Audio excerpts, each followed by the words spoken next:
नमस्कार प्रिय कन्या राशि वाले और उगते हुए कन्या राशि वाले। इस वीडियो में मैं आपसे सितंबर 2025 के प्रभावों के बारे में बात करूंगा। अगर आप तैयार हैं तो शुरू करते हैं। सबसे पहले मैं बताना चाहता हूं कि यह महीना भाग्य, कर्म घटनाओं और महत्वपूर्ण नई शुरुआतों के लिए बहुत निर्णायक होगा। इसका कारण यह है कि इस महीने दो प्रमुख ग्रहण होंगे, एक आपकी राशि में और दूसरा मीन राशि में, आपकी 7वें भाव में। ये ग्रहण विशेष रूप से रिश्तों, व्यापारिक साझेदारी और व्यक्तिगत विकास के क्षेत्रों में असर डालेंगे। 1 सितंबर को शनि आपकी 7वें भाव में वक्री चाल शुरू करेगा और मीन राशि में अपना अंतिम दौर पूरा करेगा, जो 28 नवंबर तक रहेगा। इस दौरान 7वें भाव के मुद्दे जैसे रिश्ते, साझेदारियां और कानूनी मामले आपको आखिरी बार परखेंगे। अगर आपने इन क्षेत्रों में कोई चीज अधूरी, टाली हुई या पूरी नहीं की है, अब आपको स्पष्टता मिलेगी। जो कार्य रुके हुए थे वे पूरे होंगे। आप अपने प्रयासों के परिणाम देखेंगे और अगर जरूरत हो तो रिश्तों या साझेदारी में निश्चित फैसले लेने होंगे। 2 सितंबर को बुध कन्या राशि में प्रवेश करेगा और आपके पहले भाव में आएगा। इस बदलाव के साथ आपकी बातचीत की तीव्रता बढ़ेगी। आपको महत्वपूर्ण खबरें मिल सकती हैं, समझौते कर सकते हैं या प्रमाण पत्र, शिक्षा जैसी ठोस घटनाएं अनुभव कर सकते हैं। पिछले समय की कर्म घटनाएं सामने आ सकती हैं।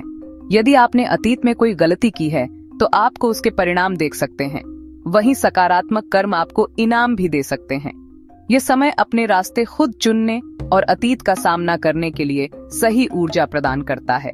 6 सितंबर को यूरेनस आपके 10वें भाव में वक्री चाल शुरू करेगा और इसका प्रभाव 8 नवंबर तक रहेगा।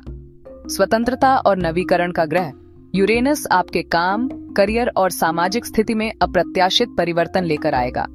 विशेष रूप से उन लोगों के लिए जो पुरानी पद्धति से दिनचर्या बनाए रखने की कोशिश कर रहे हैं। आश्चर्य, नवीकरण और पुनर्निर्माण हो सकता है। यदि आप कुछ रिश्तों या विवाह में स्वतंत्रता नहीं पा सके हैं तो यह समय आपको साहस देगा और आपको स्पष्ट निर्णय लेने में मदद करेगा। 7 सितंबर को 15 डिग्री मीन राशि में चंद्र ग्रहण होगा।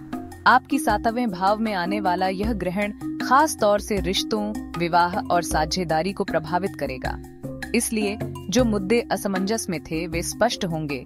कुछ संबंध समाप्त हो सकते हैं या संतुलन के लिए नए मौके बन सकते हैं। यह ग्रहण आपके सामाजिक दायरे और सलाहकार संबंधों को भी प्रभावित कर सकता है। आप कुछ संपर्क अपने जीवन से हटा सकते हैं। 13 सितंबर को सूर्य और बुध का संयोजन कन्या राशि में 20 डिग्री पर होगा। यह संयोजन आपके जीवन में स्पष्टता, प्रबुद्धता और ठोस विकास लाएगा। इसके अलावा यह संयोजन पुराने मुद्दों को सुलझाने, अतीत से जुड़ाव को तोड़ने और व्यक्तिगत विकास के लिए ध्यान या मैनिफेस्टिंग एक्सरसाइज करने के लिए उपयुक्त समय है। 18 सितंबर को मंगल तुला में आएगा और आपके दूसरे भाव को सक्रिय करना शुरू करेगा। इस दौरान वित्तीय मुद्दे, आय व्यय का संतुलन और मूल्य निर्माण के संबंध में तेज विकास होंगे। नए नौकरी के प्रस्ताव, अतिरिक्त आय के स्रोत, संपत्ति या निवेश के मौके आ सकते हैं। हालांकि यहाँ मंगल आपको जल्दबाजी में निर्णय लेने के लिए प्रेरित कर सकता है, जिससे पछतावा हो सकता है, तो वित्तीय मामलों में सावधान रहें। 19 सितंबर को शुक्र कन्या राशि में आएगा। शुक्र के प्रभाव से आप रिश्तों में अधिक कूटनीतिक और मिलनसार रवैया अपना सकते हैं। शुक्र वित्तीय मामलों में भी सौभाग्य और राहत ला सकता है। आपको बकाया पैसा या अपने अधिकार मिल सकते हैं।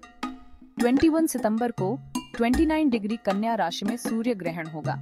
यह ग्रहण आपके पहले भाव में पड़ता है, जिससे आपके बारे में नई शुरुआत और महत्वपूर्ण निर्णय होंगे। आपके जीवन में जो मुद्दे संतुलित होने चाहिए, वित्त, स्वास्थ्य, रिश्तों के मामले में नए चक्र शुरू होंगे। अगर आपने पहले अपने अधिकार लेने का साहस नहीं किया तो यह ग्रहण आपको सपोर्ट करेगा। 20 सितंबर को मंगल आपके तीसरे भाव में जाएगा। यह समय दूसरों को अपने विचार बताने, नई शिक्षा लेने, प्रोजेक्ट डेवलप करने और बातचीत में सक्रिय रहने के लिए उपयुक्त है। हालांकि आपकी अधीरता और जल्दबाजी की प्रवृत्ति बढ़ सकती है, इसलिए कॉन्ट्रैक्ट्स और समझौते में सावधान रहें। 22 सितंबर से सूर्य तुला राशि में जाएगा और आपका ध्यान वित्तीय मुद्दों की ओर केंद्रित होगा। संपत्ति, निवेश और आय प्रबंधन प्रमुखता में होंगे। उगते हुए कन्या राशि वालों के लिए काम और विस्तार पूर्वक योजना बनाना स्वाभाविक है। ये समय आपको स्पष्टता देगा कि किन क्षेत्रों पर ध्यान देना है। प्रिय कन्या राशि वाले और उगते हुए कन्या राशि वाले, सितंबर 2025 कर्म संबंधी आमना सामना, और नई शुरुआतों के लिए एक तीव्र महीना होगा।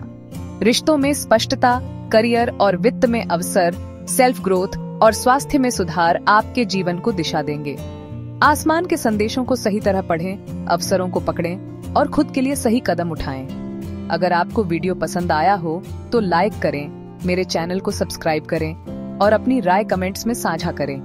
प्रिय कन्या राशि वाले और उगते हुए कन्या राशि वालों, आपके कमेंट्स पढ़ना मेरे लिए बहुत कीमती है। आपके समर्थन के लिए धन्यवाद।